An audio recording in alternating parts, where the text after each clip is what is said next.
پاکستان کے پاس ہیں.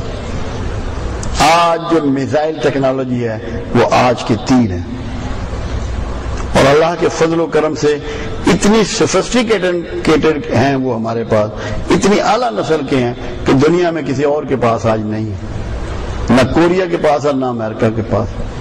یہ 1400 سال پہلے میرے آقا نے فرمایا تھا.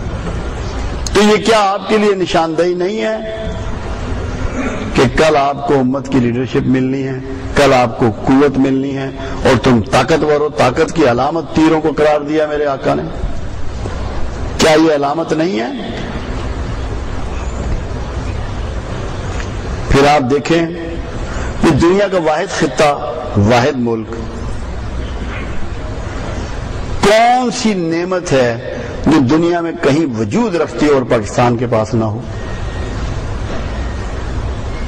کتنی اعلیٰ گندم، چاول، دالیں، چنے، سبزیاں، پھل، خوشبودار پھل، بہترین پھل، ہر موسم کے پھل.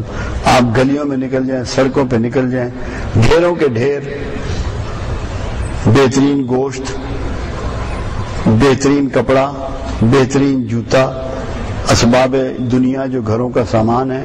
کوئی ایسی چیز ہے جو آپ لینے جائیں نہ ملے؟ قلت ہو، کمی ہو، کوئی چیز ایسی؟ اگر آپ گر چکے ہوں، مر چکے ہوں، تو آپ کے ہاں تو ضروریات زندگی میسر نہیں ہونی چاہیے.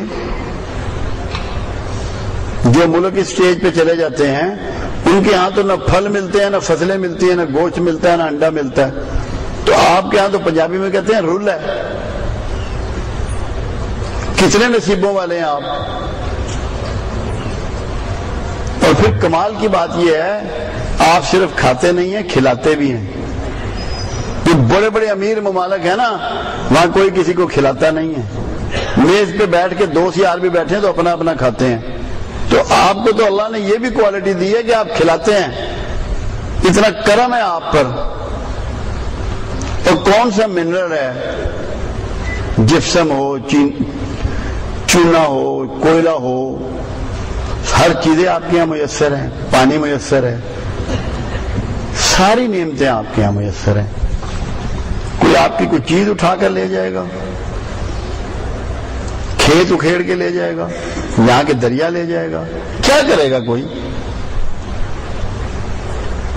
صرف آپ کو اپنا رویہ بدلنا ہے.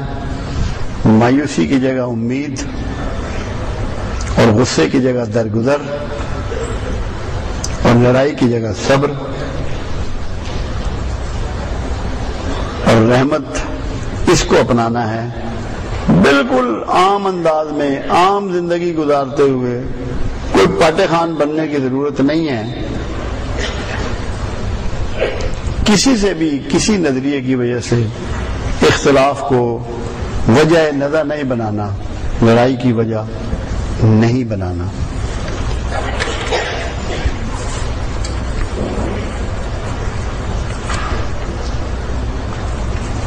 ہمیں جو اصل میں بات اب جو سوچنے والی ہے، جو کرنے والی ہے، کہ اپنے آپ میں، اپنی سوچ میں اس بات کو پختہ کرنا ہے کہ اللہ نے ہمیں یہ وطن عزیز جو دیا ہے،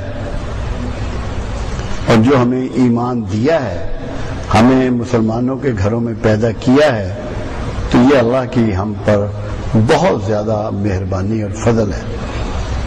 ہم کسی یہودی، ہندو، عیسائی کے گھر میں بھی پیدا ہو سکتے تھے، اور یہاں پیدا کرنا اور پاکستان میں پیدا کرنا اللہ کا بڑا فضل ہے ہم پر. اور اللہ ہمیں اپنے نیک بندوں میں شامل کرنا چاہتا ہے. آپ کے ذہن میں اگر مقصد رہے پاکستان کا، تو پاکستان کے وجود کا مقصد شرک و بت پرستی کا خاتمہ ہے. یہ اگر آپ کے پیش نظر رہے گا تو اللہ کے فضل سے آپ کو عزت و توقیر بھی ملے گی، سامان دنیا بھی ملے گا، اور اللہ اس کے رسول راضی ہوگا، اور آپ رسول اللہ صلی اللہ علیہ وسلم کے اولین میں شامل ہوں گے. اللہ آپ کا اور میرا حامی ناصر.